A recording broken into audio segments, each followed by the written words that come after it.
Hi, welcome to Superhero Rundown. I'm Jess, and quite frankly, I am so tired of all the negative talk. Hellboy 2019 was dumb. Gun culture is still perpetuated by morons who think big penises are more important than school children.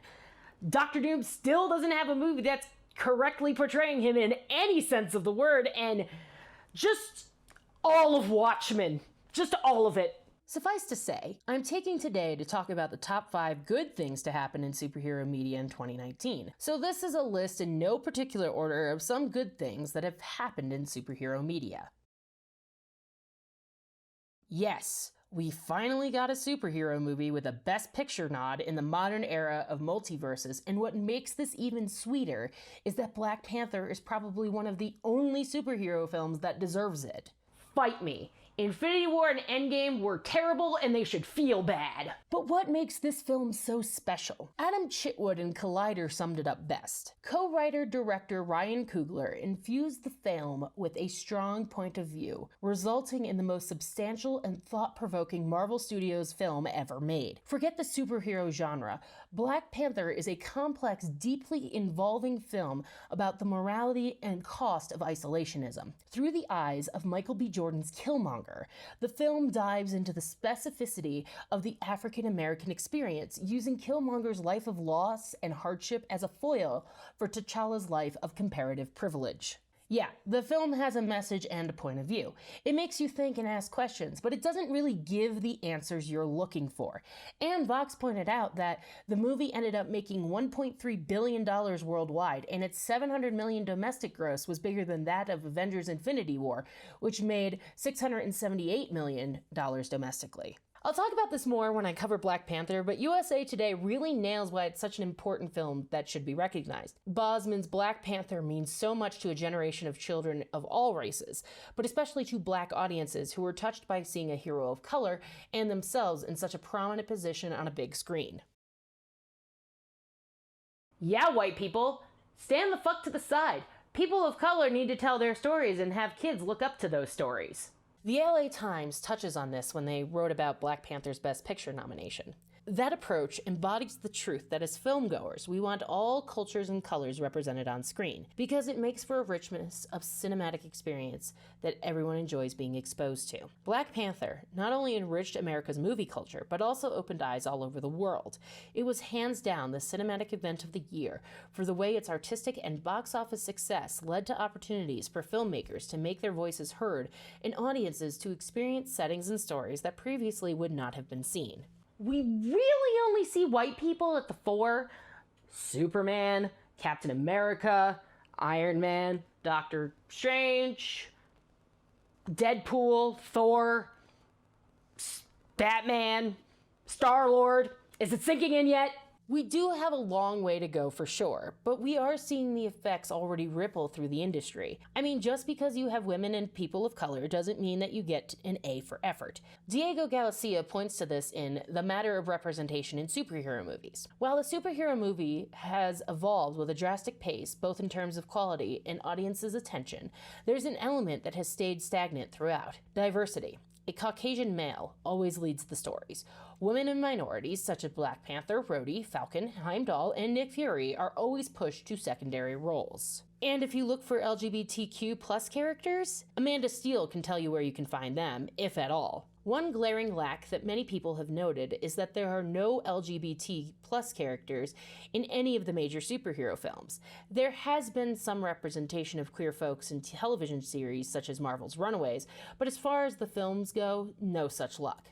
Although she points out that you can potentially get a queer reading of Steve Rogers and Bucky Barnes in Winter Soldier. So despite there being many fans who see queerness in some of these characters, and the prevalence of shipping, especially with subtextual relationships, superhero movies refuse to show anyone as LGBT+. Take the one between Steve Rogers and Bucky Barnes as an example. The two spend much of Captain America the Winter Soldier reiterating the line, "I'm with you to the end of the line," while gazing intensely at each other. If that kind of energy and narrative was between a man and a woman, it would definitely be perceived as a romantic relationship. Wait.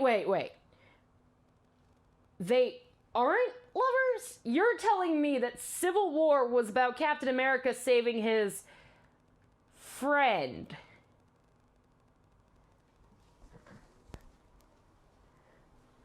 Like, why couldn't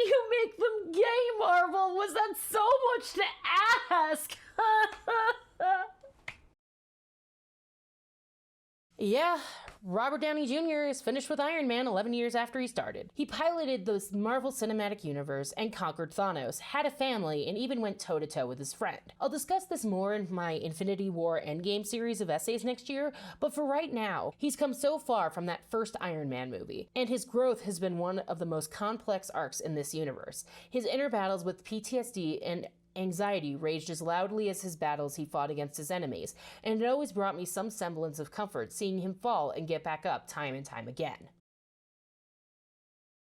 In case you missed it, Shazam was a thing that happened this year. And yeah, DC did a good outside of television that wasn't Wonder Woman. I know! I was shocked too. David Sims wrote in The Atlantic, "What follows is a large-hearted cross between Big and Man of Steel that spends most of its running time reveling in the juvenile joy that any teenager who can turn into an unkillable Ubermensch would feel. As Shazam, Levy poses the same kind of ridiculously proportioned body that his costumed contemporaries do, but he's also a skilled comic actor who can sell Billy's utter lack of readiness to become a broad-shouldered adult who might have to save the world." Just because Shazam did well, though, does not mean that they are going in the right direction entirely. Jack Dylan Grazer explains, "Every movie will be true to the character," says DC Films president Walter Hamada. "So the Joker movie will have a very different tone than a Shazam movie, which has a different tone than a Suicide Squad movie would. The characters and the story will determine the tone. We're not focused on trying to create one unifying tone. We're looking for diversity of tones and a diversity of storytelling." Oh my god, that's hilarious. Oh my god, Tone, you are, oh my god. What can I say about a Spider-Man movie that is the best Spider-Man movie? Sony Pictures Animation did a lot of hard work, and I'm very proud of them. Filmmaking is exhausting, but they sure delivered. IndieWire's David Ehrlich put it best. Accepting the award, which was presented by Michelle Yeoh and Pharrell Williams, I'm not sure on the pronunciation of that, the filmmakers thanked their families for enduring the 4-year production cycle and dedicated the Oscar to the people who felt represented by Miles Morales. There are 800 filmmakers who pushed boundaries and took risks to make people feel seen. When we hear someone say their kid turned to them and said, "He looks like me," or "He speaks Spanish like us," we had already won. And on top of that, Deadline explains, Spider-Man Into the SpiderVerse has been hailed widely as a bold, fresh, and evocative new approach to animation filmmaking thanks to its retro, hand-drawn spirit and Lord and Miller's eagerness to reinvent the standard industry animation approach, which had, in their view, created a flat and homogenized predictability to Hollywood releases in recent years. The movie proves that anyone can wear the mask. That's the list. If you want to tell me that I'm wrong about Into the Spider-Verse, please leave a comment so I can make fun of you to my friends on Twitter. Because at the end of the day, not all heroes wear capes, and my brain has told me far worse than you ever could. I feel better. I feel refreshed. I feel a disturbance in the Force.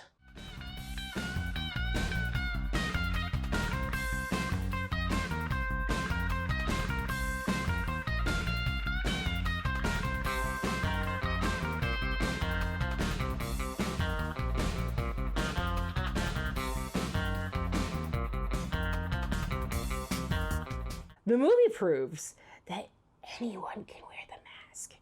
Even you, handsome boy. Yes, you're so handsome. You'd look really cute in a mask. Match your bow tie. It's really cute. Yes, anyone can